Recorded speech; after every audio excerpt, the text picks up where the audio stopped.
আমান হা হা হা হা হা আমার সাথে আসবে নাকি ওরা যুদ্ধ করতে?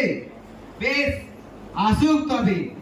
ওই যে ওরা আসছে, চলো চলো যুদ্ধ শুরু করি। চলো চলো হামলা।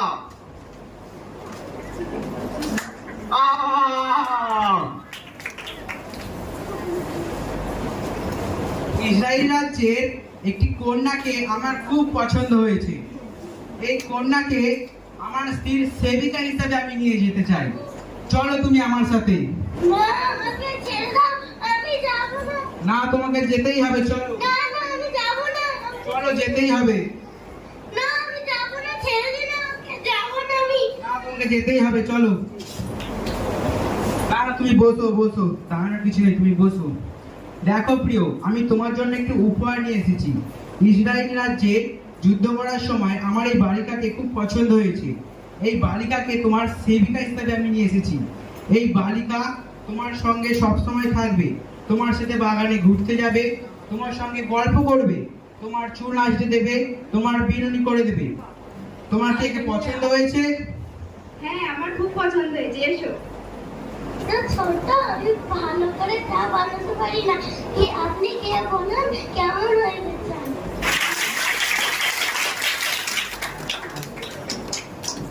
খুব ভালো হয়েছে। আচ্ছা, তুমি কি আজ বিকালে আমার সঙ্গে একটু বাগানে ঘুরতে যাবে? হ্যাঁ, যাবো। চলো। আচ্ছা, আমি একটা কথা বলবো। কেন, বলো। আমাদের প্রভু যে এত কষ্ট পাচ্ছে, তার এত কষ্ট, এত রোগ, তার জন্য আমার কাছে একটা উপায় আছে। বলো।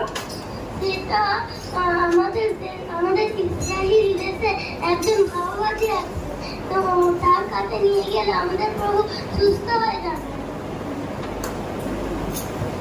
তিনি কি যাবেন? হ্যাঁ, অবশ্যই যাবে। আমি তো দেখেছি তার কত কষ্ট। তিনি রাতে ঘুমান না, এমনকি তার রোগের জন্য তিনি দেশ বিদেশ ঘুরেছেন, বস্তা বস্তা টাকা খরচা করেছেন, কত কবিরাজ দেখিয়েছেন, কিন্তু কিছুতেই তো কিছু হয়নি। যদি তোমাদের সেই ইসরায়েল দেশে গিয়ে উনি সুস্থ হন, তাহলে উনি অবশ্যই যাবে। আমি বললে তিনি অবশ্যই যাবেন। চলো, গিয়ে বলবি। চলুন প্রিয়, তুমি কি আমাকে ডেকে পাঠিয়েছো? হ্যাঁ রাজামশাই, আপনি যে সেই ইসরায়েল দেশ থেকে এক কন্যাকে এনেছিলেন না, মনে আছে? হ্যাঁ হ্যাঁ, ইসরায়েল রাজ্যে যুদ্ধ করার সময় আমার একটি কন্যাকে খুব পছন্দ হয়েছিল, যাকে তোমার সেবিকা হিসেবে নিয়ে এসেছিলাম। তুমি তার কথা বলছো তো? হ্যাঁ, আমি তার কথাই বলছি। সে আমাকে বলল তাদের ইসরায়েল দেশে একজন ভাববাদী আছে, ইলিশা নামে। আপনি যদি তার কাছে যান, আপনার কুষ্ঠরোগ সুস্থ হবে। আপনি যান না সেখানে? হ্যাঁ হ্যাঁ, আমি অবশ্যই যাব। আমার এত বছরের কুষ্ঠরোগ কেউ সারাতে পারেনি। আমি এই কুষ্ঠরোগের জন্য কত দেশ বিদেশ ঘুরেছি, কত কত টাকা খরচ করেছি, কত কবিরাজি আমি দেখেছি, কত কত রাত আমি ঘুমাইনি এই কুষ্ঠরোগের জন্য। আর ওই ইসরায়েল রাজ্যে গেলে আমার কুষ্ঠরোগ ঠিক হয়ে যাবে, তাহলে আমি অবশ্যই যাব। আমি আজ বিকেলেই রওনা দেব, এর জন্য রওনা দিব। চলো চলো। আর কত দূর? কি জানি, চলো, অতি দুর্গম পথ। চলো, চলেই এসেছি, সামনেই রয়েছে ইসরায়েল দেশ। রাজামশাই, আর কত দূর? ওই দেখো, ওই দেখা যাচ্ছে ইসরায়েল দেশ। চলো।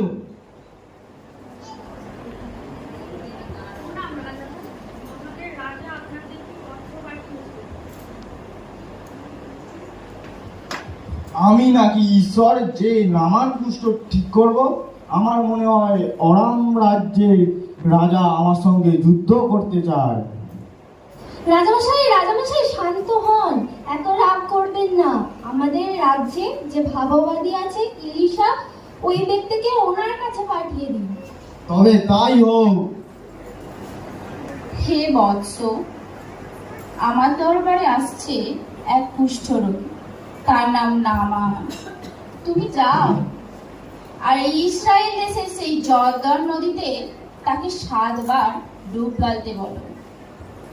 সে সেই তার কুষ্ঠ রোগ থেকে মুক্ত পাবে এবং শুচি হবে, সুস্থ হবে, আর তার সেই গায়ে, সেই দেহে নতুন চামড়া গজাবে। হে বৎস, তুমি যাও, তারা আসছে। এখানে কি কোনো নামান নামে ব্যক্তি আছেন? আমি হলাম নামান। আমাকে এই ইলিয়াস ভাববাদী বলে পাঠালেন, আপনি যান ওই জর্দনে গিয়ে 7 বার ডুবে আসুন। আপনার নতুন চামড়া গজাইবে ও আপনি শুচি হবেন, পবিত্র হইবেন। কি কি বললে তুমি? আমি বললাম বীর, আমি কি নাই পচা জর্দনে 7 বার ডুব গালবো? ইসরায়েল রাজ্যে কি আর কোনো ভালো নদী ছিল না? অবানা ছিল, পরপরা ছিল, ওই নদীগুলোতে আমাকে 7 বারের জায়গায় 14 বার ডুব গালতে বললে আমি গেলে যেতাম। কিন্তু এই জর্দন নদীতেই আমাকে ডুব গালতে হবে? না না না, এটা কিছুতেই সম্ভব নয়। আমি হলাম গিয়ে বীর, আমি কি নয় জর্দনে ডুব গালবো, তা ওই পচা জলে? না না, তোমাদের ভাবাদিকে বলে দাও এটা কিছুতেই সম্ভব নয়। রাজামশাই, আপনি রাগ করছেন না? আপনাকে যদি কিছু ভালো কাজ করতে বলতো আপনি কি করতেন না? হ্যাঁ করতাম, কিন্তু তোরা পচা জর্দন নদী, তোমরাই বলো আমি হলাম কত বীর, আমাকে ওই জর্দন নদীতে 7 বার ডুব গালে কি মানায়? আপনি তো এত জায়গায় এত টাকা খরচ করলেন, এখানে একবার গিয়ে দেখুন না, যদি আপনি সুস্থ হন। ঠিকই বলেছো, ঠিক আছে, তোমরা যখন এত করেই বলছো তাহলে চলো ডুব গেলেই আসি। তোমরা এখানেই দাঁড়াও, আমার তরোয়ালটা এখানটা ধরে তোমরা দাঁড়াও, আমি 7 বার ডুব গেলে আসি। এ বাবা, কত নোংরা জল! আমি হলাম কত বীর, আমাকে এই শেষ পর্যন্ত জর্দন নদীতে চান করতে হলো। ইস, কি নোংরা জল! না, 7 বার ডুব গেলেই ফেলি। উফ, ভালো লাগে না আর। উফ, কই কিছুই তো হচ্ছে না।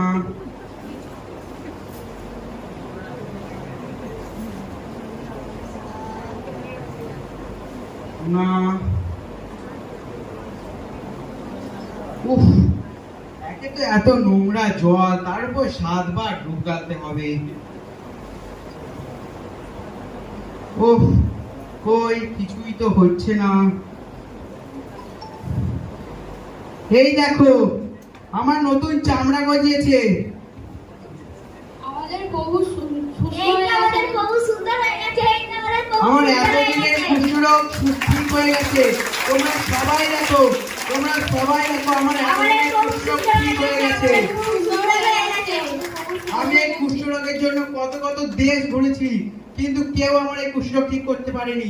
আমি কত বস্তা বস্তা টাকা খরচ করেছি, কত কবিরাজ দেখেছি, কিন্তু কেউ আমার এই কুষ্ঠরোগ ঠিক করতে পারেনি।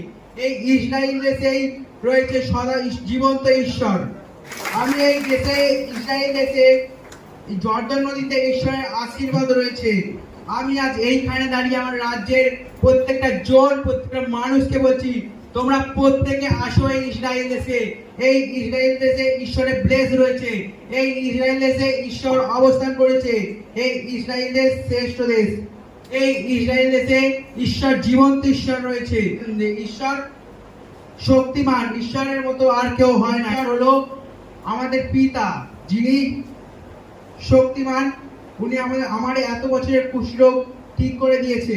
তো সকলকে জয় যিশু, হালেলুয়া।